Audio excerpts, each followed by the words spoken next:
Hey everybody. Well, today we're going to take a look at a Dr. Theopolis prop replica. So Dr. Theopolis was a character on Buck Rogers in the 25th Century, which also starred Gil Gerard and Aaron Gray. So Dr. Theopolis, if you are familiar with the show, was kind of like a little, well, he was a robot, but he was immobile, and so he relied on Tweaky, the little gray robot, the bipedal robot, who was voiced by Mel Blanc for the vast majority of the series, and had Felix Silla inside the costume. So Tweaky would carry Dr. Theopolis around on his neck. He would have these little chains attached to the side here, and then the Doctor was, a really smart computer, and they had several of these kind of computers that made a lot of decisions for the city, which I always thought was kind of odd, but anyway, I thought Dr. Theopolis was a really cool looking robot, and so this is a replica of him. And I actually found this, gosh, I don't know where I got this. It's been so long. I either got it from the gentleman that made the prop directly or eBay or something. I can't remember. And so, and by the way, my dad made this stand for me. Isn't that really cool? He made this out of wood. He made a nice little stand for Dr. Theopolis. So I'm very grateful to my dad for doing that. Yeah, it was kind of like a really rare piece. I think the gentleman only made, as far as I know, he only made 2 or 3 of these. I never saw him make any more, and I've never seen any more pop up on eBay or anywhere else. And so it's an extremely rare piece, but I just love it because it's incredibly accurate to the actual Doctor. So let's take a little bit closer look here at all of his face details. All right, so the first thing that I was kind of surprised about Dr. Theopolis is that he's actually kind of this green color. It's kind of like a, I don't know, like a kind of lime green, or it's got somewhat of an iridescence to it. And I always thought he was silver or gray. And so when I went back and watched the series and other close-ups of him, he does in fact have this green color. So that kind of shocked me. So inside here, you can see all this detail. We'll start down here. So this is kind of like it, he kind of looked like he had a face. I mean, you have the 2 eyes going on here, and then it kind of looked like he had a mouth here, or maybe a little mustache or something. And then he had these distinctive, little chips, these computer chips on here. And then up here would be his eyes, and that was kind of like his eyebrow. And so he had kind of layers of acrylic, as you can see here. Like this is like the top layer here, and then there's like another layer down below that, and then it kind of goes even lower than that. But what was amazing is the gentleman that made this got the little graphics on here absolutely correct. I mean, they look just like Dr. Theopolis's graphics on his face, and he did it really well. I mean, everything is exactly like you saw it on the show.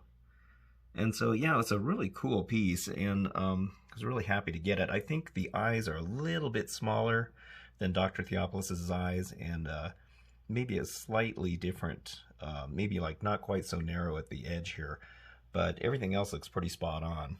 So this did come with lights, but unfortunately the lights that it had were just white lights, and they just kind of blinked at the same time. And Dr. Theopolis had a very distinctive kind of blinking pattern, which I haven't really, I mean, I'm not an electronics guy, so I might be able to have a guy that could make lighting for this, but for now, I just put some very simple lights in there. So let me open the back of it, and I'll show you what I got set up in there.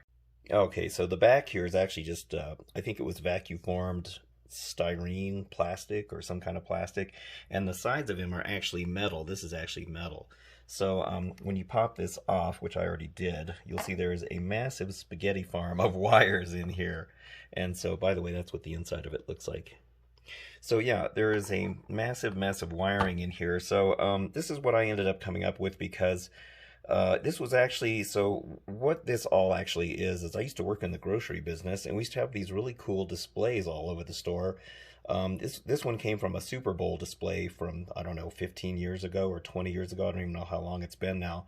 And whenever the displays were done, they would just throw them out. And I was always thinking, God, what a waste that they were throwing out these really nice lighting circuits. I mean, this thing had a battery box and a switch, and I mean, it was really well done. So all the LEDs in this are red. They're all one color.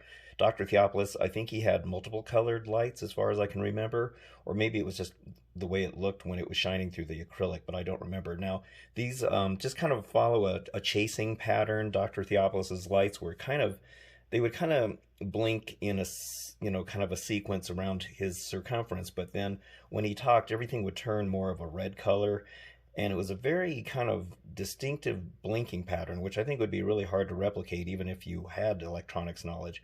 But I just came up with this. It's very simple, and it has a very simple kind of look to it. So all I do is just flip the switch on, and then I will flip them over so you can see it. Okay, so now here we can see the light pattern that this actually has. So I definitely think this looked better than what it had originally. Like I had mentioned, it just had white lights that blinked on and off all at the same time. At least with this, it has a little bit, more interesting kind of pattern to it. So, Dr. Theopolis on the show had a very complicated light pattern. If you watch the show, a lot of times when he was just sitting idle, he would have a few blinking lights maybe in the center, but he kind of had some that would kind of blink around the circumference of his face. And then when he talked, the whole thing kind of took on a different look in the fact that it seemed like everything kind of went darker, and then maybe where the eyebrows and the mouth were, it would kind of be blinking red. If I can remember right, I'm gonna have to go back and watch the show. It's been a while since I've seen it, but yeah, it was a very complicated light pattern, and I think I know a guy that might be able to replicate it, at least in the idle position, and maybe he could make it so that it would flash, like it looked when he was talking. But I don't know, I just think that would be a really complicated thing, and there's only so many lights that you can put in there. So every light that you see in there was a hole pre-drilled in there for the previous lights, and so I just ended up using those. But yeah, I think this looks pretty good, at least, for it serves its purpose. It's not like I turn them on a whole lot anyway. So the original prop on Buck Rogers of Dr. Theopolis, I don't know how many of those they made. I'm sure they made, a hero prop for close-ups, and they probably had a stunt version for when Tweaky had to run around with him on his neck. But I do remember reading in some fan magazine, some sci-fi magazine, that Dr. Theopolis could be kind of a problem on the set. I guess they said that whenever they needed him to work, he just wouldn't. Maybe Gil Gerard or Buck Rogers would be talking to him, and he's supposed to say his lines, and then the lights aren't working, or the whole thing shuts off, or something like that. And I do remember there's one episode where the doctor is laying flat on the ground, and Gil Gerard is laying next to him because they got knocked over or something, and you can actually see a power cable coming out of the bottom of it. It was pretty funny. So yeah, a lot of times when you see the close-ups of Dr. Theopolis when he's talking, those were probably insert shots that they had to film later, just because when he was supposed to work he didn't. So I thought that was kind of funny. But yeah, this is a really cool piece, and I'm really glad to have it. Like I said, the guy that made it only made 2 or 3 of these, and I remember he had a website that showed how he was making these. I don't know if the website still exists, but it showed how he was vacuum forming the front and back shells here out of whatever plastic he used. And then this whole thing was metal. This was where the original switch was, but I ended up not using that. I guess I could probably fill that. And then he actually made these look the same as the original prop as well. But yeah, this is a really well done piece.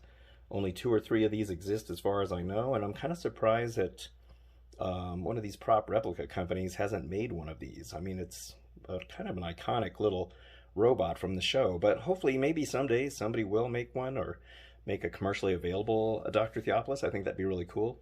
But at least, for now, this is a pretty good one. All right, well, anyway, that's it for this video. I hope you enjoyed it, and if you did, please give it a like, and subscribe also if you'd like. So I very much appreciate you watching. Thank you so much, and I will see you on the next video. So thanks again, and have a good one.